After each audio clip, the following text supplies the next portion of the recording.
ये साड़ी खोल अपनी। मेम साहब ये क्या कर रही हैं आप? साड़ी खोल। पर मेम साहब आप ऐसे मेरी साड़ी क्यों उतार रही हैं? पूरा ना साड़ी खोल, मेरे पास ना ज्यादा टाइम नहीं है।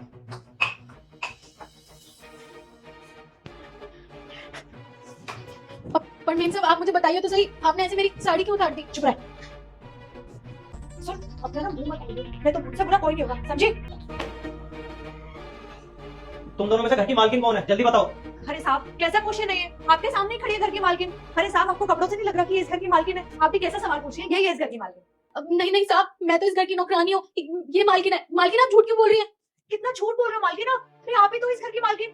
साहब, मैं तो यहाँ पे नौकरानी का काम करती हूँ। आप देखो ना, मेरे हाथ में झाड़ू है और मैंने तो साड़ी पहनी हुई है, और इनके कपड़े देखो, इनके कपड़े तो पूरे मालकिन वाले हैं, और मैं तो यहाँ पे झाड़ू लगा रही थी। मुझे नहीं पता यही है इस घर की मालकिन। प्लीज मेम साहब आप सच बोल दीजिए, आपको पता है ना मेरे घर में 2 छोटे छोटे बच्चे हैं, अगर ये मुझे ले गए तो उनका क्या होगा? देखिए साहब, मैं कह रही हूँ ना, मैं इस घर की नौकरानी हूँ और यही मालकिन है। अरे आपको कपड़ों से नहीं आ रहा समझ? मैंने तो साड़ी पहनी हुई है, हाथ में मेरे झाड़ू भी है, तो मैं ही हुई ना इस घर की नौकरानी। ये यहाँ की मालकिन है। आपस की बहस बाद में करना। जितना पूछा है उतना समझ नहीं आया क्या कि मुझे क्या जवाब चाहिए? साहब यही मालकिन है। मालकिन प्लीज आप बता दीजिए, प्लीज आप मेरी जिंदगी खराब मत कीजिए। देखिए साहब, कितना झूठ बोल रहे हैं ये। इनके कहाँ से 2 बच्चे हैं? मैं तो इसी घर में काम कर रही हूँ पिछले 7 साल से, मैंने तो नहीं देखे आज तक कोई बच्चे। और किसकी कसम झूठी खा रही मालकिन आप? तो मुझे इस चीज से कोई मतलब नहीं है तुम्हारे कितने बच्चे और कितने नहीं। मैंने सिर्फ ये पूछा घर की मालकिन कौन है, तो आपस की बहस बंद करके सीधा सीधा बताओ कौन है मालकिन। साहब मैं सच बोल रही हूँ, मेम साहब आप प्लीज इन्हें बता दीजिए। मुझे तो अब समझ में आ रहा है कि आपने आज मुझे ये अपने कपड़े क्यों पहनाए थे।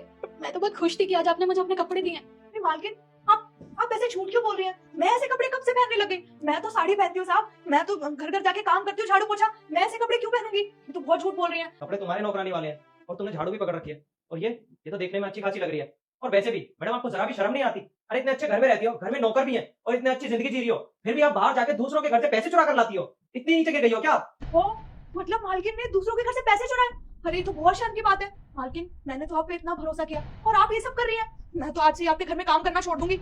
आपको तो शर्म आनी चाहिए, इतना बड़ा घर है आपका, नौकर चाकर है आपके घर में, फिर भी आप चोरी कर रही हैं। साहब ले जाइए इन्हें, ले जाइए। चलो मैडम मेरे साथ, थाने जाकर ही पता चलेगा कि तुमने किसके घर में और कितनी चोरी करी है, और ये भी पता चल जाएगा कि चोरी करने की क्या सजा होती है। चलो मेरे साथ, चलो। बेटा मुझे देखकर इग्नोर मत करना। इस बार जो भी एग्जाम में पास होना चाहता है उसे मैं पास कर दूंगी, लेकिन मेरे लिए भी एक काम करना होगा। इस वीडियो को एक लाइक और चैनल को सब्सक्राइब करके 5 सच्चे दोस्तों को शेयर करना होगा। और बेटा जाते जाते कमेंट में सरस्वती माँ लिख देना।